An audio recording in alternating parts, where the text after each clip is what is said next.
Здравствуйте, друзья! Сегодня я расскажу, как можно отстирать пятна крови с одежды, особенно в очень запущенных случаях, когда пятно уже старое. Сразу скажу, что с синтетических тканей отстирать пятна крови значительно проще, нежели с натуральных. У меня футболка, стопроцентный хлопок, пятну уже больше недели. И я сейчас покажу, как можно это пятно убрать. Самое главное правило: нужно использовать исключительно холодную воду, потому что при температуре 40 градусов и больше кровь заваривается, и потом пятно отстирать будет значительно сложнее. Первым этапом нужно постараться максимально смыть кровь. Даже если у вас пятно старое, то все равно частично кровь можно смыть под проточной водой. Вот посмотрите, уже частично отстирывается. После застирывания пятно стало уже немножко светлее. Если у вас пятно свежее, то постарайтесь, конечно же, максимально смыть кровь, иначе она будет прокрашивать ткань рядом с пятном. Теперь берем хозяйственное мыло. Если нет хозяйственного, используем обычное туалетное. И также натираем пятно.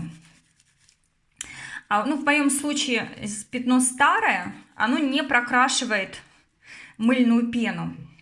Но если у вас свежий вариант, то обязательно вот эту мыльную пену, которая вперемешку с кровью, тоже смывайте, иначе, опять же, ткань вокруг у вас может прокраситься.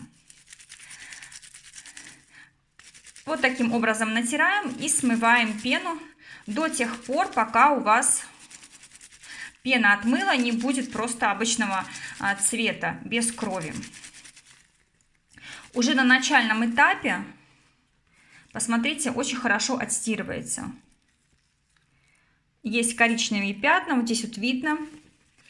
Старайтесь не сильно тереть ткань, вот немножко потерли и достаточно, потому что если вы переусердствуете, то ткань может затереться. Смываем.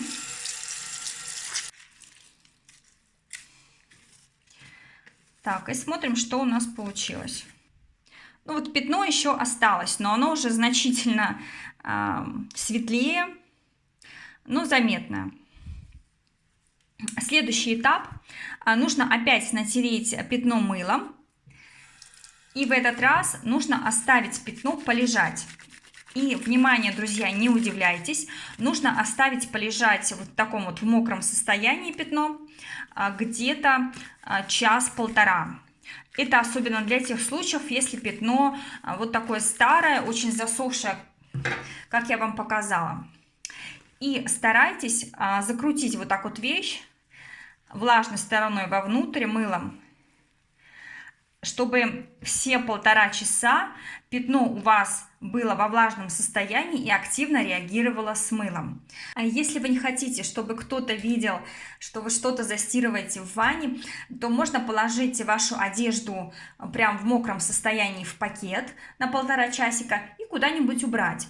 Но обязательно поставьте таймер, чтобы случайно не забыли. Посмотрим, что у нас получилось.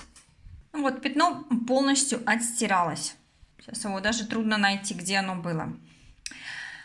Друзья, метод работает очень здорово. Если у вас вдруг запущенный такой случай, пятно было там даже несколько недель на одежде, и одежда из натуральных тканей, то есть еще два варианта, два способа. Я вам их покажу на случай, если у вас вот больше исключений из правил. Можно использовать перекись водорода обычную. Если у вас белая ткань, либо очень светлая, то обязательно на влажную поверхность наносите перекись водорода, прямо на вот те остатки пятна, которые у вас есть, и ждете там минут 10-15.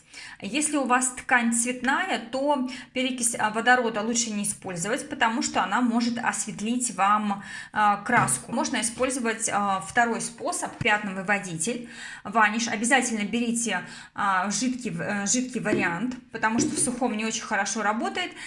Нужно обязательно на влажную поверхность хорошо побрызгать ванишем.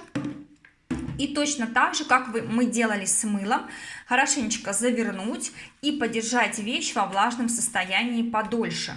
Это может быть и 3, и 6 часов, и даже 12. И если у вас вещь начинает подсыхать, то можно опять взять ваниш и еще раз сбрызнуть. Ну, обычно через 12 часов такой процедуры пятно полностью уходит. Но это больше исключение из правил, а в общем достаточно мыла и просто времени. И у вас вещь будет как новенькая. Друзья, ну на этом у меня все. Делитесь своими результатами. Я буду очень рада с вами пообщаться. И до новых встреч!